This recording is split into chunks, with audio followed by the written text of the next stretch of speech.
6 heures du matin. Hélène sort de chez son petit ami et monte dans sa voiture, sous l'œil d'une caméra de surveillance. Puis une autre caméra filme le véhicule sortir de la résidence sécurisée, et après ça, plus personne ne la reverra jamais. Qu'est-il arrivé à Helen Park, dans cette maintenant tristement célèbre région de Malibu, dont on a déjà parlé à plusieurs reprises sur cette chaîne? Eh bien, c'est ce que je vous propose de découvrir dans ce nouvel épisode de HVI. Générique.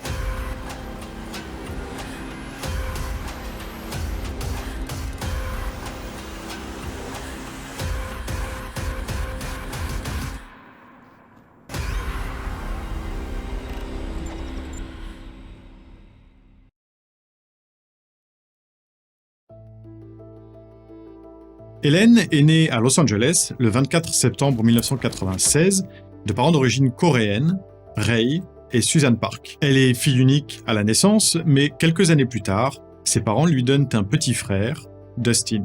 Hélène est une petite fille pleine d'énergie, très souriante et très sociable. Depuis toute petite, elle aime divertir ses proches en se mettant en scène, et en grandissant, ses traits de caractère ne changent pas, au contraire même, ils se renforcent. Elle fait depuis toujours de la danse et du théâtre. Hélène a clairement une âme d'artiste, et c'est maintenant une jeune fille plutôt populaire au lycée. Mais alors qu'elle est adolescente, ses parents divorcent, et Hélène semble assez chamboulée par cette séparation. Ça l'affecte énormément, et elle est, semble-t-il, au bord de la dépression. Mais elle décide de remonter la pente et de ne pas se laisser submerger par la tristesse. Elle doit passer à autre chose. Et pour ce faire, elle se plonge corps et âme dans le sport, même si elle en faisait déjà depuis un moment, et dans la musique. C'est ainsi que, vers 15 ans, en plus de la danse et du théâtre, Hélène rejoint l'équipe des cheerleaders de son lycée, le lycée Crescenta Valley High. Inutile de vous dire que ça fait d'elle une fille encore plus populaire. Elle est jolie, pleine de vie et toujours souriante, et puis c'est une cheerleader. Hélène a clairement réussi à s'affranchir de ses idées noires, et croque maintenant la vie à pleines dents. En parallèle, la jeune fille qui adore écrire de la poésie commence aussi à écrire ses propres chansons de rap, une musique qu'elle affectionne tout particulièrement. D'ailleurs, pendant ses années au lycée, Hélène enregistre plusieurs morceaux de rap. Une fois le lycée terminé, comme beaucoup, Hélène n'est pas certaine de ce qu'elle veut faire dans la vie. Elle entre néanmoins à l'université de Pierce College à Los Angeles, mais en parallèle, elle essaye de gagner un petit peu d'argent grâce à l'une de ses nouvelles passions, l'acting. Et c'est ainsi qu'Hélène rejoint plusieurs agences de casting, et croyez-moi, avec Hollywood à 30 minutes de là où elle habite, c'est pas les agences de casting qui manquent, et elle finit même par obtenir 2 petits rôles dans les films Les Grands Frères et Crazy Stupid Love. En parallèle, pendant son temps libre, elle aime dessiner, et en particulier dessiner des tatous. D'ailleurs, elle se fera plusieurs tatouages basés sur ses designs. Et elle s'intéresse également au make-up, ainsi qu'au monde de la mode. D'ailleurs, rapidement, ce dernier intérêt, la mode, devient son centre d'intérêt principal, et Hélène se met à imaginer et à dessiner des vêtements, dans l'espoir de pouvoir en vivre. Hélène est à première vue une jeune fille épanouie. Elle est à l'université, travaille à côté pour payer ses études, a des passions et des rêves. Il ne lui reste plus qu'à trouver l'amour. Et c'est ce qu'il se passe lorsqu'en 2016, elle rencontre Divine Compare, le fils de Shakim Compare, un producteur de musique et de films à succès, très très connu à Los Angeles. Hélène et Divine, surnommés Div, sont fans du même style de musique, le rap, et c'est d'ailleurs autour de ce centre d'intérêt qu'ils se rencontrent et commencent à se fréquenter. Mais leur relation ne semble pas être une relation idyllique. D'abord, ils ne sont visiblement jamais sortis ensemble officiellement, ils se voyaient de temps à autre, passaient de bons moments ensemble et échangeaient énormément de messages. Hélène passait de temps en temps la nuit chez Divine, mais ils n'ont par exemple jamais officiellement annoncé à leurs amis être en couple. Et Hélène rêve toujours de devenir un nom dans la mode, c'est la raison pour laquelle, en janvier 2017, elle annonce à Div par message qu'elle préfère mettre un terme à leur relation pour, dit-elle, utiliser cette nouvelle année pour se recentrer sur elle et pour passer un petit peu du temps seul pour s'améliorer. Malgré ce message, quelques semaines plus tard, le 27 janvier 2017, Hélène et Div passent la soirée ensemble. Ils se retrouvent chez Divine, dans la grande propriété familiale, et vont voir un film au cinéma avant de rentrer chez le jeune homme.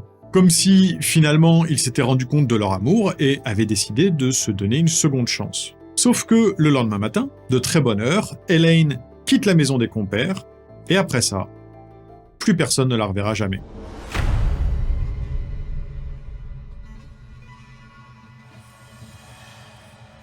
Pour avoir une meilleure compréhension de toute cette affaire, avoir un petit peu de recul et une bonne vue d'ensemble, il faut que je revienne un petit peu en arrière et que je vous détaille certains événements survenus dans la vie d'Elaine, et puis on verra ensemble la chronologie détaillée des jours qui ont précédé la disparition de la jeune fille. Mais d'abord, retour 1 an et demi plus tôt, en 2015. Le 27 juillet 2015, Elaine va avec des amis assister à un concert de rap au Orange County Observatory à Santa Ana. Il y a entre autres Father, l'artiste principal, mais aussi Playboi Carti et plusieurs autres. Elaine et ses amis passent un excellent moment, et à la fin du concert, Elaine, grâce à une de ses connaissances, qui est tour manager sur le concert, parvient à aller backstage avec ses amis. Mais selon ses amis, l'ambiance qui y règne les met mal à l'aise, et elles veulent partir. Sauf qu'Elaine, elle, qui est un peu ivre, décide de rester. Elle continue donc de boire de l'alcool et couple ça avec du Xanax. Mélange détonnant. Et alors qu'elle est complètement stone, elle se fait agresser sexuellement par plusieurs hommes. Les jours qui suivent, l'esprit encore un petit peu embrumé par sa consommation excessive du mauvais mélange alcool plus Xanax, elle se souvient difficilement de la soirée. En fait, elle n'est même plus sûre d'avoir été agressée, mais des flashs se bousculent dans sa tête et, sans pour autant en être absolument certaine, elle pense que c'est vraiment arrivé. Cependant, malgré le traumatisme, elle décide de ne pas en parler. Maintenant, fast forward 1 an plus tard, en juillet 2016. Elaine et son amie Sadie sont en voiture, c'est Sadie qui conduit. Et soudain, elles ont un accident, leur voiture percute un autre véhicule. Après s'être assurée que Sadie est indemne, Elaine se précipite vers l'autre véhicule pour aider ses occupants à en sortir, se faisant au passage quelques coupures assez minimes au niveau des mains. Mais à part ça, Elaine n'a rien. Et cet accident va être le déclencheur d'une série de disputes entre Elaine et sa mère Suzanne. Les raisons des disputes ? L'assurance. Suzanne voit dans cet accident l'opportunité de gagner de l'argent, et donc elle oblige sa fille à aller voir un chiropracteur dans l'espoir de faire croire à l'assurance à des séquelles plus lourdes que ce qu'elles ne sont réellement, et ainsi demander des dommages et intérêts conséquents. Mais Elaine de son côté considère que c'est une fraude à l'assurance, et elle y est plutôt réticente, d'où les disputes. Quelques mois passent, et Elaine rencontre Divine Compare en novembre 2016. Le 8 novembre 2016 plus exactement. Pendant le mois de novembre, ils se voient à de nombreuses reprises, principalement à l'occasion de soirées chez des amis communs, au cours desquelles ils boivent et fument de l'herbe de façon assez conséquente. Bien que pas officiellement en couple, ils s'échangent néanmoins de très nombreux messages écrits, messages depuis rendus publics. Lien dans la description avec toutes les autres sources, pour ceux que ça intéresse. Depuis l'été et ses disputes avec sa mère, Elaine vit chez son amie Daisy, mais en décembre 2016, elle décide de retourner habiter chez elle, à la Crescenta. En parallèle, elle se fait renvoyer du restaurant où elle travaille comme serveuse, et il semblerait qu'elle commence à sécher de plus en plus régulièrement les cours à la fac. Les semaines qui suivent son retour à la maison, sans surprise, les disputes avec sa mère Suzanne reprennent, et sont, pour ainsi dire, quotidiennes. Toujours pour les mêmes raisons, l'argent. D'autant plus qu'au même moment, Ray Park envoie à Suzanne la toute dernière traite de la pension alimentaire d'Elaine, puisqu'elle vient d'avoir 21 ans. Sans que l'on en connaisse les raisons, entre mi-décembre et fin décembre, Elaine commence aussi à bloquer un à un tous ses amis d'enfance sur ses différents réseaux sociaux. Et depuis le début du mois aussi, un souvenir douloureux a commencé à refaire surface, le souvenir de son agression sexuelle 1 an plus tôt. D'ailleurs, elle décide de contacter le tour manager qu'elle connaissait et qu'il avait fait aller backstage avec ses amis. Elle commence à lui poser des questions. Sait-il ce qui s'est passé ? A-t-il vu ou entendu quelque chose ? Et sait-il, le cas échéant, qui sont ses agresseurs ? Ce à quoi l'homme lui répond que non, il ne sait rien du tout à propos d'une telle agression, mais il ajoute que cependant, ça ne le surprendrait pas plus que ça. Et il demande à son tour à Elaine pourquoi elle s'en inquiète plus d'1 an après, ce à quoi Elaine répond qu'elle a essayé de l'ignorer, de passer à autre chose, mais que maintenant le traumatisme a refait surface et elle n'arrive plus à l'ignorer. Elle a besoin d'avoir des réponses. Le 28 décembre 2016 d'ailleurs, Elaine fait plusieurs posts à ce sujet sur Twitter, dans lesquels elle parle ouvertement de ce qui lui est arrivé, en précisant que les gens qui ont fait ça savent qui ils sont, mais que de toute façon elle ne combattra pas le feu par le feu. Elle explique que ce sont ses propres décisions qui l'ont amenée à se faire violer, et qu'elle ne compte pas aller en justice. Elle veut juste être en paix avec elle-même. Pendant les jours qui suivent, la période du Nouvel An, Elaine et Divine communiquent assez peu. Et c'est le 3 janvier 2017 qu'elle rompt avec le message dont on a parlé plus tôt. Divine répond en écrivant que ce n'est pas ce qu'il veut et qu'il veut se battre pour elle parce qu'elle est tout ce qu'il a. Puis le mois de janvier s'écoule sans le moindre échange, mais il semble reprendre contact d'une manière ou d'une autre puisque les messages reprennent le 20 janvier. Divine envoie plusieurs messages à Elaine parce qu'il veut lui parler, il a, écrit-il, des choses à lui avouer, et il lui demande de répondre au téléphone. Elaine lui propose donc de venir le voir chez lui, mais Div répond qu'il est dans l'Utah avec son père. Il demande à Elaine de répondre parce qu'elle lui fait peur, avant d'ajouter que c'est sérieux, qu'elle doit l'écouter, et aussi qu'elle ne peut pas garder ça pour elle, qu'elle doit en parler. De toute façon, ajoute-t-il, il sera toujours présent pour elle, quoi qu'il arrive. Une semaine plus tard, le 26 janvier, à 3h45 du matin, Elaine appelle sa mère Suzanne parce qu'elle est en panne d'essence et la batterie de sa voiture est morte. Suzanne et son petit ami Jeff conduisent donc jusque là où elle se trouve pour lui apporter un bidon d'essence et des câbles qu'ils utilisent pour démarrer sa voiture. Le lendemain matin, vendredi 27 janvier 2017, Elaine demande de l'argent à Suzanne, qui lui fait un transfert de $20, mais elle exige d'être remboursée avant 18h. Le même jour, vers 17h, Elaine va rendre visite à son père Ray pour lui demander un petit peu de cash. Ray dira plus tard qu'elle semblait tout ce qu'il y a de plus normal pendant cette visite. À 18h01, Elaine reçoit un message de Suzanne lui demandant l'argent qu'elle lui doit.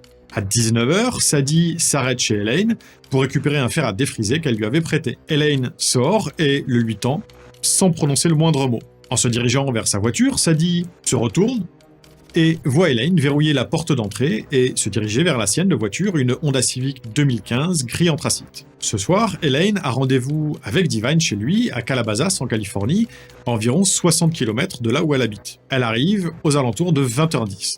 54 minutes plus tard, à 21h04, Elaine répond au message de Suzanne en lui disant qu'elle lui rendra son argent un petit peu plus tard dans la soirée. Une minute plus tard, à 21h05, Suzanne répond de nouveau en lui demandant de tenir sa parole. Une heure se passe et à 22h20, Elaine et Div montent dans un Uber pour se rendre au cinéma AMC à Woodland Hills. Les images de vidéosurveillance montrent d'abord Elaine sortir et se diriger vers sa voiture pendant qu'un autre véhicule est filmé venant jusque devant la maison, avant de faire demi-tour et de repartir quelques instants à peine avant que le Uber n'arrive à son tour. Ce détail peut avoir son importance et on reparlera de tout ça plus en détail tout à l'heure. Puis Elaine et Div grimpent dans le Uber et la voiture s'en va. Environ 3 heures plus tard, à minuit 43, le samedi 28 janvier 2017, Divine et Elaine sont de nouveau filmés par la caméra de la résidence des compères, rentrant du cinéma. À 3h20, il semblerait qu'Elaine jette un œil à son Instagram, son Twitter et son Snapchat. Vers 4h du matin, Div se réveille parce que Elaine fait une crise de panique. Il dira plus tard qu'elle tremblait, qu'elle semblait vraiment perturbée et qu'elle chantonnait toute seule. Pour autant, elle ne lui a pas adressé la parole. Et vers l'aube, visiblement, elle manifeste son envie de partir. Divine, qui estime qu'elle n'est absolument pas en état de conduire, essaye de l'en dissuader, mais elle ne veut rien savoir, et toujours sans le moindre mot, elle se lève précipitamment, s'habille et part. À exactement 6h04 et 53 secondes, Elaine est filmée sortant de la maison. Elle traverse le parking de la résidence et se dirige vers sa Honda Civic. À 6h07, le véhicule franchit l'entrée de la résidence sécurisée, comme en atteste la caméra qui enregistre les plaques d'immatriculation des véhicules. C'est la dernière fois qu'elle a jamais été vue. À 6h28, la localisation du téléphone d'Elaine est partagée avec Divine via leur échange sur l'application iMessage. Et en même temps, la fonctionnalité Facebook « Trouver un ami » est utilisée sur le téléphone de la jeune fille. À ce jour, on ne sait toujours pas si ça a été activé manuellement ou s'il s'agit d'une mise à jour automatique. Ce qui est sûr par contre, c'est que Divine ne répond pas à la notification de la localisation d'Elaine. 45 minutes plus tard, à 7h13, des cookies sont créés par l'utilisation sur le téléphone d'Elaine de l'application musicale Pandora. Une heure s'écoule et à 8h51, Suzanne envoie 3 messages d'affilée à sa fille pour lui demander le remboursement des $20. À 9h28, l'application Pandora envoie une notification automatique sur le téléphone d'Elaine pour lui demander si elle souhaite toujours écouter de la musique. Entre 10h13 et 10h15, Divine essaye d'appeler Elaine 3 fois, mais il n'obtient aucune réponse. À 10h50, Suzanne appelle son petit ami, Jeff, avant de lui envoyer un SMS à 12h04. Ce SMS a depuis été effacé. 13h10, Sadie envoie un SMS à Elaine pour lui demander si elle a quelque chose de prévu pour la journée mais elle n'obtient aucune réponse. Entre 13h33 et 13h34, Div tente de joindre Elaine 2 fois de plus, en vain.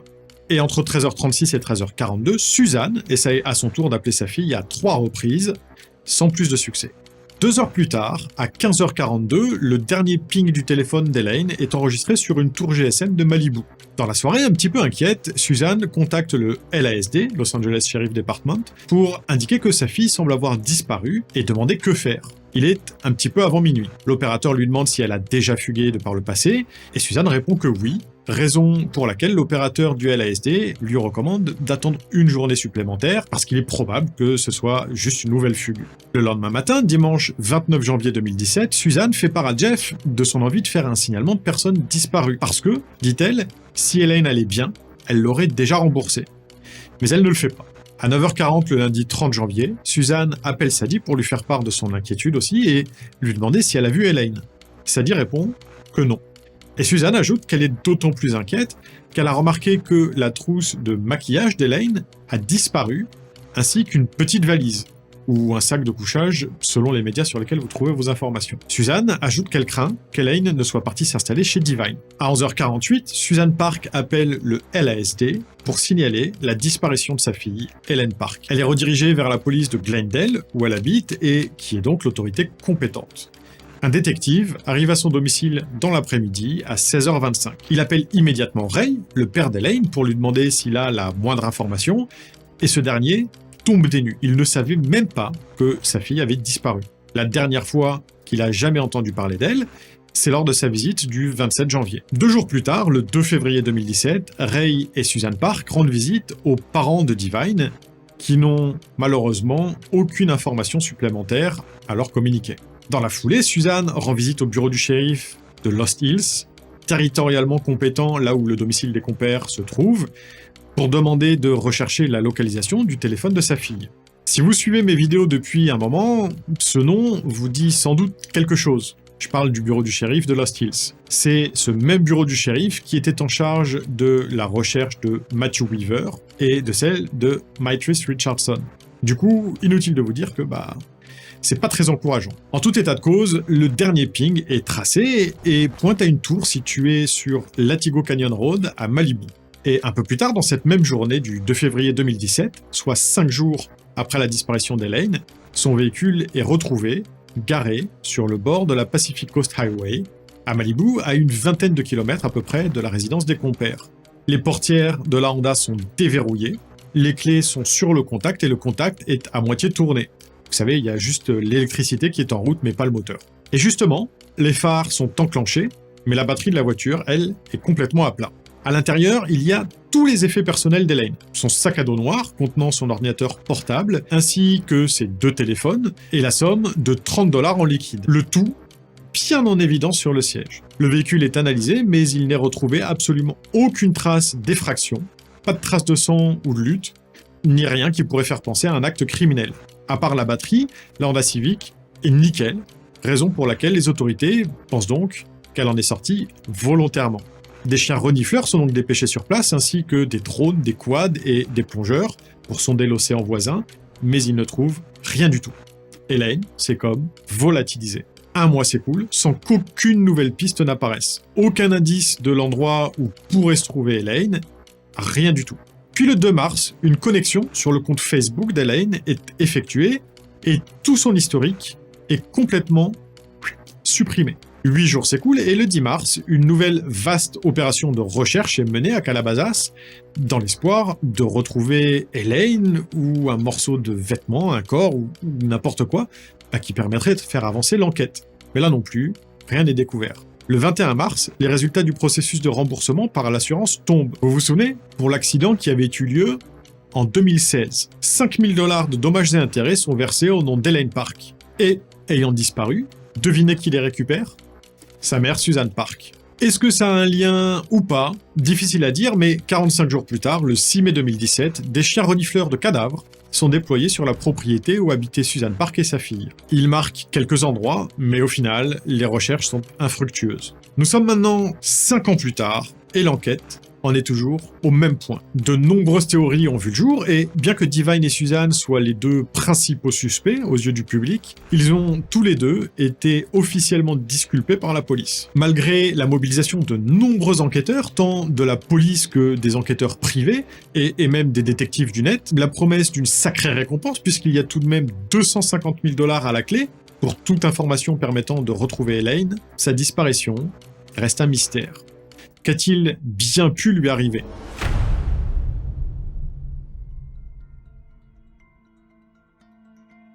Une des particularités de cette affaire, ce sont les images de vidéosurveillance enregistrées le soir de la disparition d'Elaine. Sur la page Facebook Help Find Elaine Park, ces images ont été compilées en une vidéo de 12 minutes 48 avec les moments importants qui se sont déroulés cette nuit-là. Regardons ensemble ces moments clés et soyez attentifs aux moindres détails.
Dans un premier temps, on voit Elaine arriver à 20h10, se garer devant le domicile des compères, verrouiller sa voiture et marcher vers l'entrée de la maison. Puis à 22h20, elle sort, traverse le parking et se dirige vers sa voiture. C'est à ce moment-là que l'on voit un véhicule passer devant elle, puis faire demi-tour et repartir, quelques instants seulement, comme je disais tout à l'heure, avant l'arrivée du Uber. Le Uber arrive à son tour, Elaine va chercher Divine, qui sort avant qu'elle n'entre dans la maison. Certains internautes disent que, selon eux, Elaine et Divine sont montés dans 2 véhicules différents à ce moment-là. Mais les enquêteurs ont rejeté cette hypothèse, d'autant plus que le chauffeur de Uber a été retrouvé et interrogé. Ils sont bel et bien tous 2 montés dans le Uber, qui les a emmenés au cinéma. 3 heures plus tard, le même chauffeur Uber les ramène et les dépose. Elaine et Divine descendent et marchent d'un pas tout à fait normal vers la maison. Et on voit bien le Uber repartir. Enfin, dans le 3e extrait, on voit Elaine sortir de la maison et se diriger vers sa voiture garée à l'extérieur de la propriété. Elle semble, là encore, marcher d'un pas tout à fait normal. Elle déverrouille sa voiture et s'en va. Plusieurs hypothèses ont été émises sur la toile en se basant uniquement sur ces images de vidéosurveillance. La première, c'est que quelqu'un aurait attendu Elaine et l'aurait suivie quand elle est sortie. Cette théorie se base sur ses ombres, enregistrées sur le mur par la vidéosurveillance au moment où Elaine sort. Sauf que on peut clairement identifier exactement les mêmes ombres au moment où Elaine et Divine sortent pour aller au cinéma ensemble.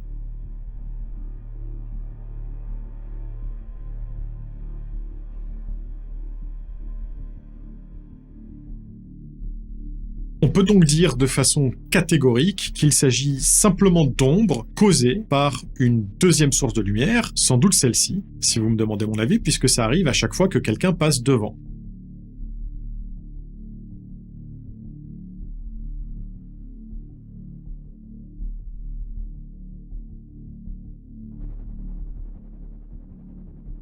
Une 2e hypothèse est que le véhicule enregistré par la vidéosurveillance juste avant que le Uber n'arrive, celui qui est passé devant Elaine et est reparti, puisse avoir un rôle à jouer dans tout ça. Et là, j'ai pas trouvé grand-chose à ce sujet, mais analysons ensemble la configuration des lieux. D'abord, il s'agit d'une résidence sécurisée avec un portail à l'entrée. Il y a une route unique qui mène à une intersection en T.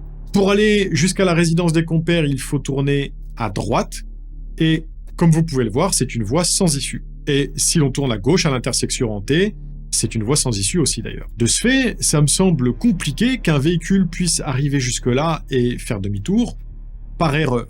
Je me suis demandé s'il se pourrait que ce soit le voisin, mais comme le véhicule est filmé repartant et quittant la résidence par là où il est arrivé, a priori, ça me semble peu probable. Fun fact, vous savez qui c'est le voisin?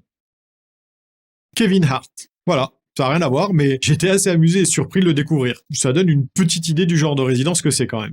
Et d'ailleurs, Kevin Hart a par la suite racheté la propriété de 6,5 hectares des compères pour la modique somme d'environ 7 millions de dollars, possédant ainsi maintenant 2 propriétés voisines sur un terrain de près de 17 hectares. On dirait bien qu'acteur à Hollywood, ça paye un petit peu mieux que petit youtubeur. Hein. Et d'ailleurs, c'est pour ça que vous devez impérativement vous abonner et mettre un petit pouce bleu. Sinon, je pourrais jamais lui racheter cette propriété à Kevin Hart. Mais bon, retour à l'enquête. Là encore, je n'ai rien trouvé sur ce véhicule un petit peu suspect, ce qui est assez surprenant, je trouve, d'autant plus que l'entrée de la résidence est équipée d'un lecteur de plaque d'immatriculation. Donc soit le véhicule et son propriétaire ont été identifiés par la police et ont été mis hors de cause, mais si c'est le cas, ça n'a été mentionné nulle part, ou en tout cas pas à ma connaissance, soit cette partie de l'enquête a été étouffée. Et si tel est le cas, pourquoi ?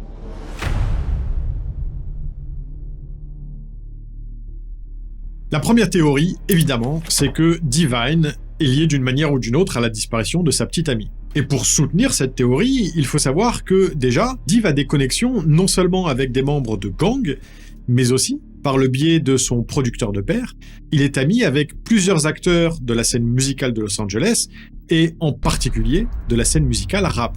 Et pour cette raison, il est suspecté d'être ami, ou en tout cas en étroite relation, avec ceux qui ont agressé sexuellement Elaine en 2015. Lui n'était a priori pas présent au concert ce soir-là, mais il connaît au moins pour sûr les rappeurs qui performaient, et donc indirectement peut-être aussi leur entourage. Et c'est la raison pour laquelle, lorsqu'il a envoyé par SMS « Je dois t'avouer un truc », certaines personnes pense que c'est ce à quoi il faisait allusion. Et par extension, quand il invite Elaine à dire ce qu'elle a sur la conscience, peut-être veut-il simplement essayer de savoir si elle connaît ou pas les noms de ses agresseurs et risque ou pas de dénoncer ses amis à la police. Il est donc envisagé que Divine ou un complice aurait pu faire disparaître Elaine pour qu'elle ne parle pas. D'autant plus que les images de vidéosurveillance s'arrêtent 5 minutes après le départ d'Elaine, ce qui jette de forts soupçons sur Divine et ou sur sa famille. Mais selon les enquêteurs, la famille Compère, et en particulier Divine, ont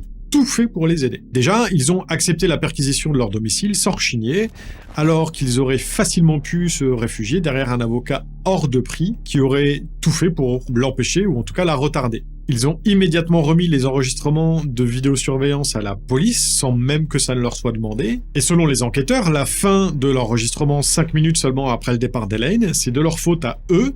C'est quelque chose qui arrive régulièrement lors du transfert justement des enregistrements de vidéosurveillance d'un support à un autre. De plus, Divine a non seulement activement participé aux recherches, mais il a également accepté de répondre à toutes les questions des enquêteurs de la police, comme des enquêteurs privés. Selon ses déclarations, Divine n'aurait jamais forcé Elaine à dire quoi que ce soit. Au contraire même, elle lui avait dit vouloir garder ça pour elle et essayer de surmonter seule, choix qu'il avait non seulement accepté mais aussi respecté. D'ailleurs, sur ses tweets, elle précise bien ne plus vouloir gaspiller son énergie là-dessus et vouloir rebondir, et surtout, ne pas vouloir mêler la justice à tout ça. Mais selon le jeune homme, ça semblait tout de même la ronger de l'intérieur. Détail supplémentaire, la veille de sa disparition, Elaine a posé un rap en live sur Periscope. You see, I'm kinda stubborn, hard letting love fall into my hands. I just wanna find my lucky, starting clothes with my mans, making sure that we be eating with no dirty hands. Have stars on my ceilings and be counting all these bands. I wanna, you see, sheesh, what's good from LA, beautiful LA. Ready? You see? I wanna lay up in pillows and bump music for my soul. Living lost, maybe paint again directions I can go. Rock the vintage Tommy with fly kicks to compare. Motivation for and wake up somewhere in the air. I wanna decorate a crib, turn a house into my home. Put on heels for movie nights somewhere out in Rome. Post up nice and cozy, eventually get some dome. Shit, girls need head too, nothing silly, yeah we're grown. Sheesh. What's good, y'all?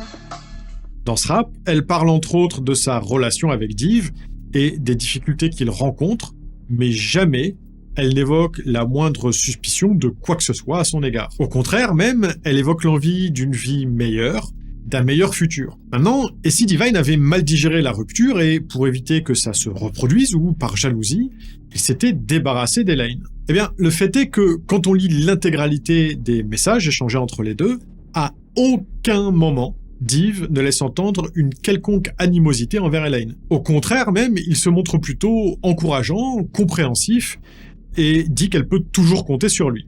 En plus, un couple qui va au cinéma ensemble, ça n'est a priori pas un couple en pleine querelle, en pleine dispute, et d'ailleurs, souvenez-vous, le chauffeur du Uber a été retrouvé et il a confirmé que les deux ne se sont pas du tout disputés, au contraire même, ils se comportaient comme un couple qui s'aimait.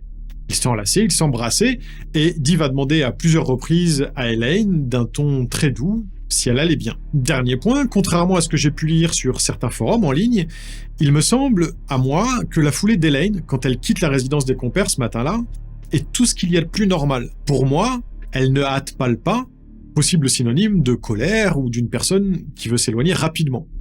Et vous en pensez quoi? Si ça n'est pas Divine, pourrait-il alors s'agir d'un ex-petit ami? Eh bien oui. Peut-être. L'un des ex-petits amis d'Elaine est un rappeur underground qui se fait appeler Lolo. Elaine et lui ont eu une relation l'année qui a précédé sa disparition, mais ça ne s'est pas extrêmement bien passé. Lolo semblait un petit peu trop obsédé par la jeune fille, mettant ses amis mal à l'aise, et lorsqu'ils ont rompu, il a, semble-t-il, eu extrêmement de mal à l'accepter. Il l'a harcelée à tel point qu'elle a dû bloquer non seulement un, mais plusieurs numéros de téléphone appartenant au rappeur, sauf que, systématiquement, il réussissait à s'en procurer un nouveau. Et il l'a menacé à plusieurs reprises en envoyant, par exemple, des messages sur lesquels il dit vouloir la frapper parce qu'elle refuse de lui répondre, allant même jusqu'à écrire « des gens vont mourir ». Alors, j'ai pas bien compris si cet incident était arrivé avant ou après leur rupture, mais un jour, Lolo et Elaine étaient en voiture à Los Angeles, dans la voiture de Lolo, quand ils se sont fait contrôler par la police. Après avoir effectué une fouille du véhicule, les policiers ont trouvé une arme de poing non répertoriée dans le sac à dos du rappeur. Elaine, visiblement, n'en savait rien du tout. Le rappeur a été mis en détention dans l'attente de son procès, et Elaine a été convoquée pour témoigner au tribunal. Il s'agit peut-être d'un hasard, mais l'audience au cours de laquelle elle devait venir témoigner devait se dérouler quelques jours seulement après sa disparition. Ah oui, et Lolo a bénéficié d'une libération anticipée avant le jugement, 2 jours avant la disparition d'Elaine. Alors se pourrait-il que Lolo ait décidé de la faire disparaître afin qu'elle ne témoigne pas? Même si à première vue c'est un scénario possible, c'est en fait peu probable. Déjà parce que Elaine ne savait rien du pistolet, donc son témoignage au tribunal n'aurait pas été plus incriminant pour Lolo que ce que les policiers savaient déjà. Elle aurait juste confirmé que oui, elle était présente lors de la découverte de l'arme, et point barre. Et en plus, lorsque les enquêteurs privés chargés de l'enquête sur la disparition l'ont retrouvée et lui ont annoncé qu'Elaine s'était évaporée, l'homme s'est effondré selon eux. Et ça ressemblait vraiment pas à de la comédie, mais bel et bien à un homme estomaqué par la nouvelle. Tout comme Divine, il a accepté de répondre à toutes les questions, tant de la police que des enquêteurs privés, et il affirme n'avoir jamais repris contact avec Elaine depuis sa mise en détention, même s'il était toujours amoureux d'elle et pouvait difficilement s'empêcher de penser à elle. Tout laisse donc à penser que, contrairement aux apparences, l'homme ne soit pour rien dans la disparition d'Elaine. En revanche, une personne en particulier est dans le viseur non seulement de la police, mais aussi des internautes, c'est Susan Park, la mère d'Elaine. On le sait maintenant, la famille proche est bien souvent la première suspectée dans ce genre d'enquête. Et il faut bien avouer que, dans ce cas précis, le profil de Susan ne joue pas vraiment en sa faveur. Déjà, les relations mère-fille étaient très compliquées, non seulement depuis le divorce de Susan ayant entre autres accusé Elaine d'en être la responsable, mais même avant. Certains commentaires ont mis ça sur le dos de l'origine coréenne de Susan et Ray, arguant que l'éducation de parents coréens, en tout cas aux États-Unis, est très différente de la norme. Beaucoup plus dure et beaucoup plus stricte, et au centre de la famille, le seul mot d'ordre, c'est l'argent. Alors, personnellement, je ne sais pas ce qu'il en est, mais en tout cas, j'ai lu plusieurs témoignages en ligne, et en particulier de jeunes Coréens, qui vont dans ce sens. Et puis, il y a aussi de nombreux éléments qui ont été mis en lumière, entre autres par le podcast To Live and to Die in LA. Je vais vous en énumérer quelques-uns, mais gardez juste en tête que ce podcast a fait la polémique de nombreux internautes disant que son auteur, Neil Strauss, avait manipulé les gens et orienté ses interviews et les faits dans le but de diaboliser Susan et d'en faire la méchante de son narratif. Enfin, en tout cas, il semblerait déjà que Susan ait dans un premier temps changé d'alibi à plusieurs reprises, et que lorsque les téléphones d'Elaine lui ont été remis, elle ait essayé à plusieurs reprises d'entrer le code PIN, sauf que elle ne le connaissait pas. Elle aurait néanmoins persisté jusqu'à l'essai fatidique qui a valu l'effacement complet des données des 2 derniers jours sur le téléphone, les jours d'avant ayant, eux, été sauvegardés sur le cloud. Pourtant, le téléphone a bien affiché un avertissement au moment de la saisie du dernier PIN, mais Susan a malgré tout fait une ultime tentative. En plus de la perte des données du téléphone, souvenez-vous, quelqu'un a effacé l'historique Facebook d'Elaine après sa disparition. Il n'y a pas de preuve que ce soit Susan, mais le fait est qu'avec les téléphones, l'ordinateur portable de sa fille lui a été remis. Il lui aurait donc été assez facile de se connecter au compte Facebook d'Elaine depuis l'ordinateur, si tant est que celui n'était pas protégé par un mot de passe. Ensuite, une chose qui a rendu l'opinion publique folle, c'est le fait que 2 mois après la disparition d'Elaine, Susan a décidé de mettre la chambre de sa fille en location, selon elle, parce qu'elle faisait face à des soucis d'ordre financier. Mais que ce soit vrai ou pas, elle a également donné les chats de la famille, qui étaient plus les chats d'Elaine que de la famille, à un refuge. Alors là, le motif financier est un petit peu plus litigieux. Un des chats a d'ailleurs développé une maladie due au stress de l'abandon, et il en est mort. Et le deuxième a lui été remis à Dustin, le petit frère d'Elaine, qui ne savait même pas que sa mère s'en était débarrassée. Toujours 2 mois après la disparition, à la date du 31 mars, Susan a mis 2 rappels dans le calendrier sur son téléphone. 9h, cache-le. 13h, remettre les objets cachés, garage. Et vous savez ce qui se passait ce jour-là à 10h30, soit juste entre les deux rappels? Eh bien, la police venait effectuer une perquisition à son domicile. Lorsque ça sera découvert, elle prétendra qu'il s'agissait de weed appartenant à sa fille et qu'elle ne voulait simplement pas que ça se sache, de peur que l'opinion publique ne change au sujet d'Elaine et que ça impacte l'intérêt porté à la retrouver.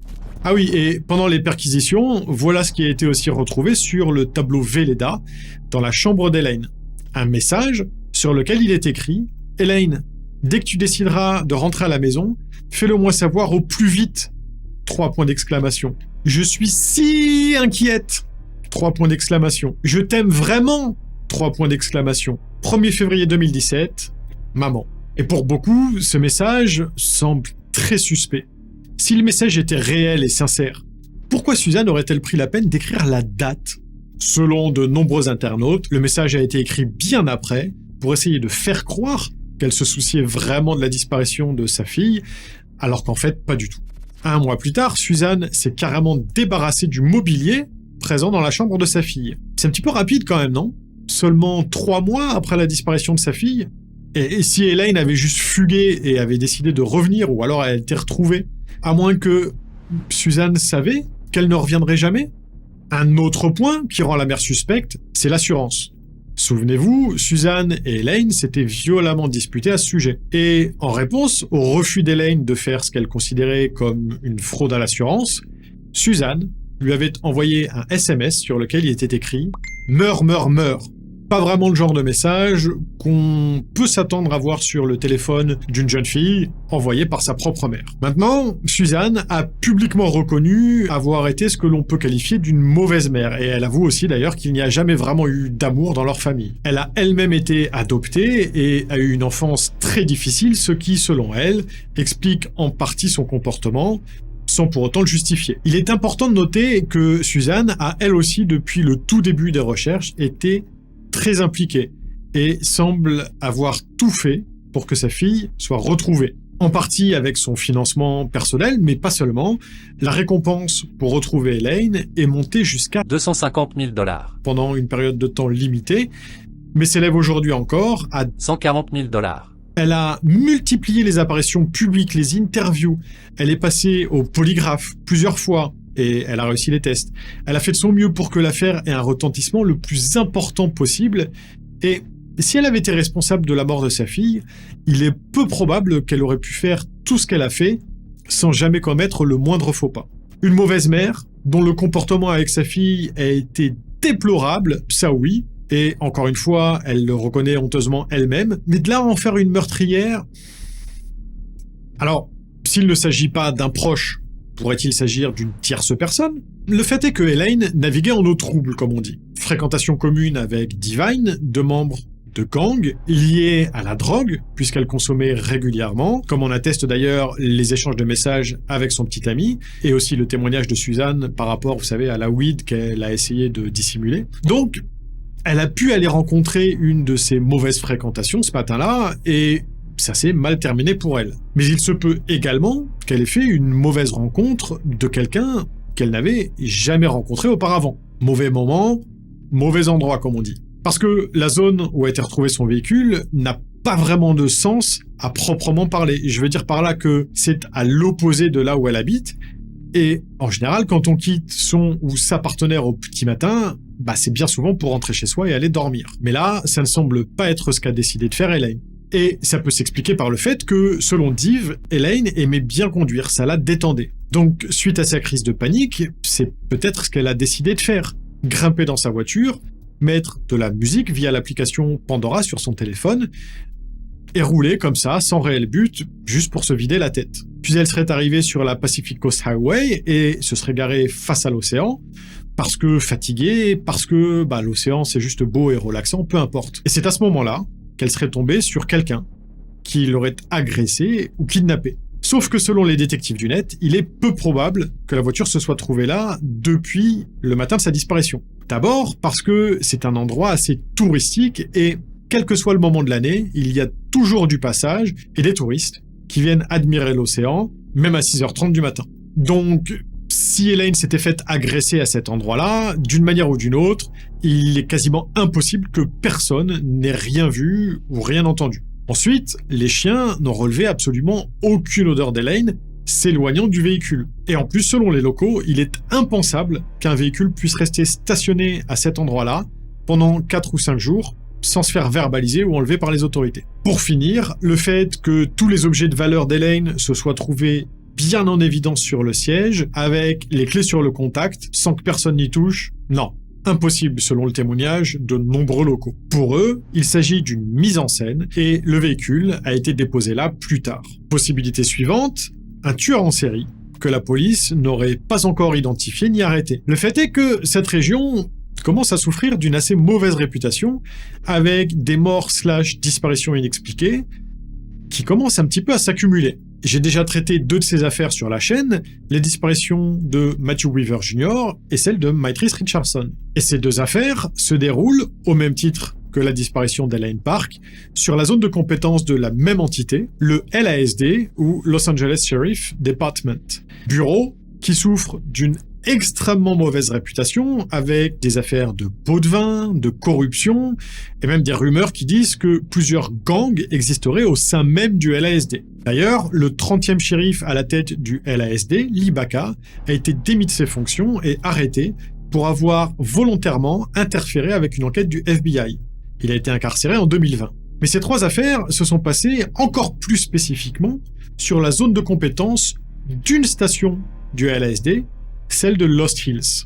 Station dont la réputation a été largement entachée à de nombreuses reprises, et en particulier au cours des affaires Matthew Weaver et Myrtrice Richardson. Matthew Weaver n'a jamais été retrouvé, contrairement à son véhicule qui, lui, l'a été au point de vue Topanga Lookout. Selon la famille, le bureau du shérif n'a jamais vraiment fait aucun effort pour le retrouver, voire à la limite a même dissimulé des choses. Et Myrtrice Richardson, elle, avait été arrêtée et mise en cellule à la station de Lost Hills, avant d'être relâchée en plein milieu de la nuit, à des dizaines de kilomètres de son domicile, sans aucun moyen de locomotion ni de communication. Alors, pourtant, que sa mère avait appelé la station et avait spécifiquement demandé à ce qu'elle soit gardée en détention jusqu'au petit matin. Et Myrtrice Richardson a disparu dans les heures qui ont suivi sa libération. Elle n'a été retrouvée qu'1 an plus tard environ, morte à quelques kilomètres à peine de là où la voiture de Matthew Weaver avait été découverte. Et maintenant, Elaine Park, sans compter une autre sombre histoire de meurtre, toujours dans la même zone, que je vous raconterai bientôt. Bref, la station du LASD de Lost Hills est connue pour ses nombreux dysfonctionnements, voire pire. Mais dans le cas d'Elaine, ça n'est pas l'autorité compétente territorialement pour l'enquête. Même si la voiture a été retrouvée dans sa zone de compétence, Elaine, de par l'endroit où elle habitait, a vu son enquête prise en charge par la police de Glendale. Donc 2 organes très différents, a priori. Il n'empêche qu'on peut facilement se demander si, d'une manière ou d'une autre, le LASD de Lost Hills ne pourrait pas être lié à cette disparition. Elaine aurait-elle pu par exemple quitter son véhicule et s'aventurer dans les collines voisines, et puis tomber sur quelque chose qu'elle n'aurait pas dû voir, comme peut-être Matthew et Myrtrice? Je laisse la réponse de cette question à votre appréciation. Et évidemment, la dernière théorie est celle du suicide ou de la disparition volontaire. Il est clair qu'Elaine traversait une mauvaise période et elle n'était pas au top de sa forme. Entre une famille sans amour, son agression sexuelle, la perte de son emploi et sa relation a priori compliquée avec Div, tout n'allait pas pour le mieux dans le meilleur des mondes. Souvenez-vous, elle avait même commencé à bloquer plusieurs de ses amis d'enfance sur ses réseaux sociaux, sans que l'on en connaisse la raison. Ajoutons à ça ses engueulades permanentes avec sa mère, pour un oui ou pour un non, mais principalement à cause d'argent. Mais justement, pour ce dernier point-là, l'argent, la fugue ou disparition volontaire semble peu probable. Difficile d'aller bien loin quand on n'a pas un sou en poche. Et quand bien même, si elle avait fugué ou elle avait voulu partir d'elle-même, aurait-elle vraiment tout laissé dans sa voiture? Ses 2 téléphones, son PC portable et $30 en cash alors qu'elle n'avait pas beaucoup d'argent et qu'elle était obligée d'en demander à ses parents? Ça semble assez peu vraisemblable. Pour ce qui est du suicide, là encore, plusieurs éléments rendent cette hypothèse assez improbable. Déjà, il y a ses amis et sa famille qui disent que c'est impossible, que ça ne lui ressemble pas du tout. Mais en toute objectivité, l'affect étant directement impliqué dans ce jugement, ce n'est, à mon avis, que peu recevable. En revanche, plusieurs points concrets rendent cette théorie difficile à croire. D'abord, le fait qu'aucun corps n'ait été retrouvé, ni rejeté par l'océan, ni dans les montagnes voisines, ni nulle part. De plus, encore une fois, les chiens n'ont senti sa trace nulle part à proximité de la voiture. Or, si elle en était descendue pour aller mettre fin à ses jours, il y a fort à parier qu'ils auraient senti ne serait-ce qu'un début de trace. Mais là, rien du tout. Alors certes, comme tout, même les meilleurs chiens renifleurs au monde ne sont pas infaillibles, mais on peut quand même se poser la question. Et puis, le texte du rap posé un petit peu plus tôt sur Periscope fait plutôt penser à quelqu'un qui a des projets, quelqu'un qui envisage un futur, pas vraiment à quelqu'un qui s'apprête à sauter la vie. Au final, 5 ans plus tard, cette disparition reste un vrai mystère. Ce qui est certain, c'est qu'une jeune fille qui avait des projets plein la tête, de la créativité à revendre et, a priori, un tempérament plutôt jovial, a disparu.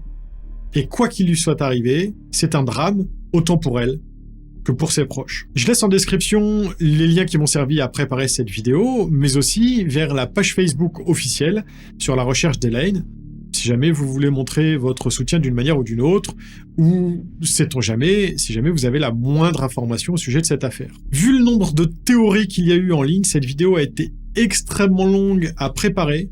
Alors, si elle vous a plu, un pouce bleu, un partage et un petit commentaire, ça me ferait super plaisir. Évidemment, abonnez-vous si ça n'est pas déjà fait pour ne pas rater les affaires suivantes. Et n'oubliez jamais, l'homme est un loup pour l'homme, et il vaut bien souvent mieux se méfier de ses congénères plutôt que d'une créature imaginaire. Salut!